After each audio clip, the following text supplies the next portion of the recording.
আসসালামু আলাইকুম ওয়া রাহমাতুল্লাহ। প্রিয় দর্শক, আশা করি মহান রব্বুল আলামিনের দয়ায় সকলে অনেক ভালো আছেন। বনি ইসরায়েলের প্রতি মিশরের সম্রাট ও মিশরীয় জাতির নেতাদের আচরণ ছিল অমানবিক। সম্রাট রাজকীয় ফরমান জারি করেছিল যে বনি ইসরায়েলের ঘরে কোনো পুত্র সন্তানের জন্ম নিলে তাকে তৎক্ষণাৎ মেরে ফেলতে হবে। তারা বনি ইসরায়েলের নারীদেরকে দাসী বানিয়ে ব্যবহার করত। মহান আল্লাহ তাআলা বলেন, স্মরণ করো, মুসা তার জাতিকে বলেছিল, তোমরা আল্লাহর অনুগ্রহ স্মরণ করো যখন তিনি তোমাদের রক্ষা করেছিলেন ফিরআউন পরিবারের কবল থেকে, যারা তোমাদেরকে মর্মান্তিক শাস্তি দিত, তোমাদের পুত্রদের খুন করত আর তোমাদের নারীদেরকে দাসী বানিয়ে জীবিত রাখত। এতে ছিল তোমাদের প্রতিপালকের পক্ষ থেকে এক মহা পরীক্ষা। সূরা ইব্রাহিম আয়াত 6। মুসা আলাইহিস সালাম নবুয়ত লাভের পর যেসব মানুষ ঈমান আনে, ফিরআউনের পরিষদবর্গ তাদের ওপরও হামলা করে। নির্যাতন নিপীড়নের এমন কোনো পন্থা নেই যা তারা ঈমানদারদের ওপরে প্রয়োগ করেনি। অবশেষে আল্লাহর হুকুমে ফিরআউন ও তার পরিষদবর্গ সাগরে ডুবে মরে। এরপর পতিত বনি ইসরায়েলের অসাধারণ উত্থান ঘটে। ক্ষমতার এই পালা বদলের ঘটনা প্রতিটি যুগের নির্যাতিত, নিপীড়িত, নিষ্পেষিত জনগোষ্ঠীর জন্য উদ্দীপনার সঞ্চার করতে থাকে।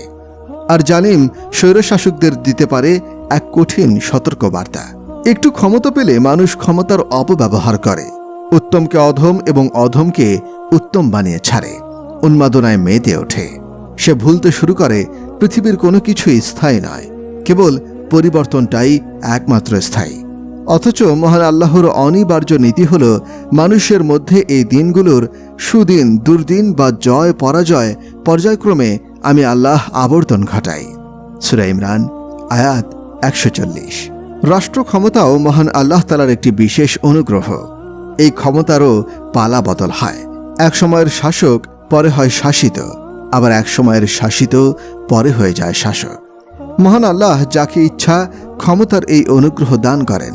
পবিত্র কুরআনে ইরশাদ হয়েছে, বলো, হে সার্বভৌম শক্তির মালিক আল্লাহ, তুমি যাকে ইচ্ছা ক্ষমতা প্রদান করো এবং যার কাছ থেকে ইচ্ছা ক্ষমতা কেড়ে নাও। যাকে ইচ্ছা তুমি সম্মানিত করো আর যাকে ইচ্ছা তুমি হীন করো। কল্যাণ তোমারই হাতে, নিশ্চয়ই তুমি সর্ববিষয়ে শক্তিমান। সূরা আল ইমরান আয়াত 26। কিন্তু ভুলে গেলে চলবে না যে ক্ষমতার অপব্যবহার জালিমকে মজলুমে পরিণত করতে পারে। মহান আল্লাহ তাআলা বলেন, এবং আমি কিতাবে অর্থাৎ তাওরাতে ওহীর মাধ্যমে বনি ইসরায়েলকে জানিয়েছিলাম, নিশ্চয়ই তোমরা পৃথিবীতে 2 বার বিপর্যয় সৃষ্টি করবে এবং তোমরা অতিশয় অধ্যত্তকারী হবে। অতঃপর যখন এই উভয়ের মধ্যে প্রথম ওয়াদা এলো, তখন আমি তোমাদের উপরে আমার কিছু বান্দা পাঠালাম যারা কঠোর যুদ্ধবাজ। অতঃপর তারা ঘরে ঢুকে ধ্বংসযজ্ঞ চালালো, আর এই ওয়াদা পূর্ণ হওয়ারই ছিল।